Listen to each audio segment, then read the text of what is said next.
Well, good morning, my friend. The original intention of this was actually just to show the shirt that I was going to wear today, and then you popped your head out, and now you're literally laying on the shirt. Unbelievable. You have the oddest personality. Can you hop over here so I can show the shirt? Come here. Thank you. Come on over. Let's just show him the shirt and then you can plop back down. That's right. Picked up a little Buck Owen shirt on the way out the other day. And I think that shirt's gonna go perfect with these shoes. Well, good morning, my friends. It's your old pal, Jordan the Lion. Thanks for coming back and seeing me again today. Hope you guys enjoyed seeing Stockholm yesterday. Now today, my friend Breck's on his way over because we're gonna go do a vlog from one of the two only locations from the movie Caddyshack that are in Los Angeles, or in the Los Angeles greater area. And then we're gonna go to the Vista Theater, which I have vlogged before, and we're gonna watch the movie It. We're gonna go to the matinee of It, and I'm gonna try and show you a little bit of the inside of that theater, because that was the same theater that we see Danny DeVito sitting in while he's watching Strangers on a Train during the movie Throw Mama from the Train. And I'd kind of like to show us kind of where he was sitting, and it's just a cool theater. So, Daze with Jordan the Lion, Jaw, who's on the ground, who you've already seen, and whenever Breck gets here, that'll be all three of us. Daze with Jordan the Lion begins now. Alright, well, we're on the road. Breck picked me up. We've been messing around with Jaw and playing and hanging out, and now we're on our way to see Danny Noonan's house. A house that was actually based on a real family known as the Murrays.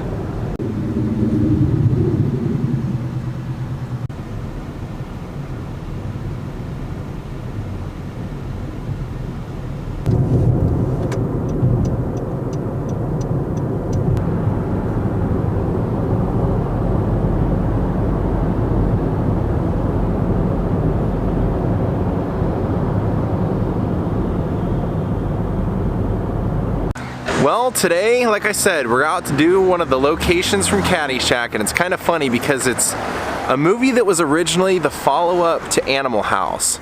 It was going to be Harold Ramis and Brian Doyle Murray. It was going to be their follow-up.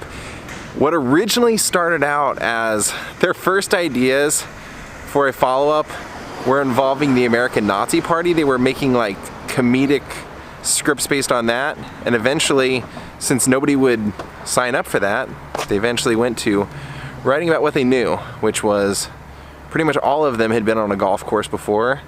Brian Doyle Murray had worked on a golf course. His whole family pretty much had worked on a golf course, and so they set out to write a script about a bunch of unruly caddies and a boy named Danny Noonan, and we're at Danny's house now.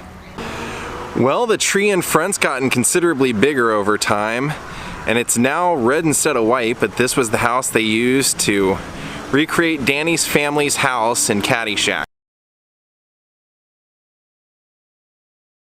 Now, what's kind of interesting about this movie is that Danny's whole family was based off of the Murray family.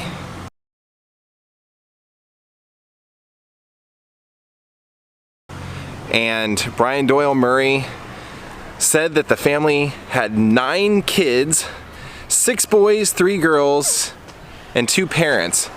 And every one of the family members had their own unique comedic personality. Bill Murray would once say it was like living in a house full of vaudevillians where everyone had their own shtick, and so there was never a quiet moment. Every meal was a crazy episode. And basically what happened was Doug Kinney, who formed National Lampoon, Harold Ramis, and Brian Doyle Murray rented out an office, smoked a lot of pot, and basically brainstormed every single idea or every single story they had ever lived through on a golf course or being caddies. And all of those stories, all of those people in that movie would become based off of actual events or actual people. Ted Knight's character, Danny Noonan's character, Ty Webb's character, they were all based off of members of the Murray family. And the duty incident in the pool actually happened. Harold Ramis said one of the few times he was ever out on a golf course, he struck somebody in the junk with a golf ball. He said most of those were all real stories. Like the Murray's older brother Ed actually won a caddy scholarship, and so they set out to, like I said, capture this story of Danny Noonan. And what ended up happening was that they wrote a 250-page script when most normal movies are about 100 pages or 115 pages. And they had written so many great bits that when they presented it to the studio, they were like, we have to trim this down.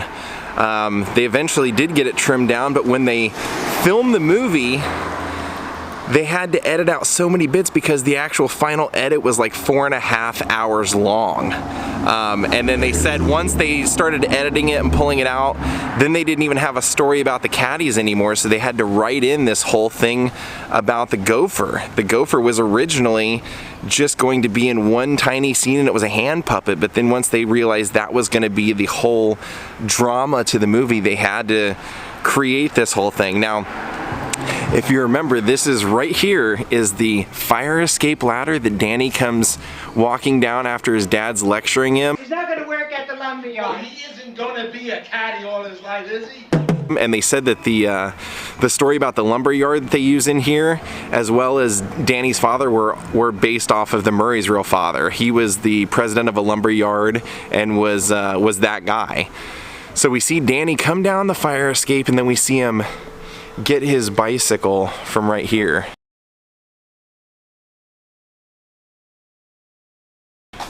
He's got his bike parked right here.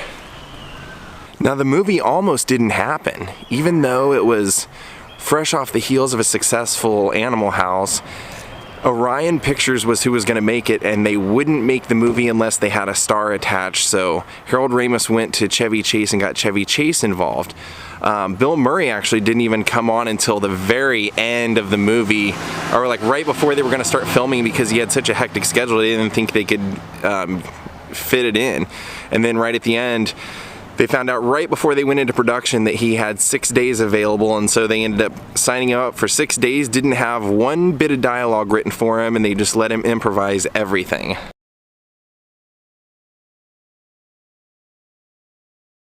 Now Michael O'Keefe ends up playing Danny Noonan, and he's supposed to be this Irish Catholic boy, which is what the Murray family was. And Bill Murray was a groundskeeper. That's how he got his character of Carl. They said he would sell hot dogs on the 9th green. But Mickey Rourke was actually originally who they were going to have play Danny Noonan, but Harold Ramis said that he knew that method actors weren't always great at comedy, even though Mickey Rourke, he said in those days, was like a phenomenally real actor. They had just seen Michael O'Keefe in The Great Santini opposite Robert Duvall, and they said, well, if he could hold his own against Robert Duvall, he's probably our guy. And so that's how they came to offer him to be in that movie.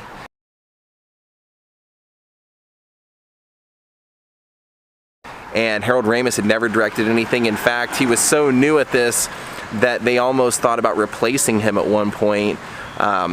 Bill Murray and Chevy Chase didn't have a scene in the movie together until the movie was pretty much wrapped, because they had gotten into reportedly a fist fight on the set of Saturday Night Live when Chevy had come back to do a guest appearance, and nobody knew if they were going to be able to be on set together. So all the scenes were kind of done separately until the very end. They were like, wait a minute, as they were cutting the movie together, like, we don't have anything with Ty and Carl together. So they put him in that room to do that famous, well, pool or pond scene. The pond to be good for you.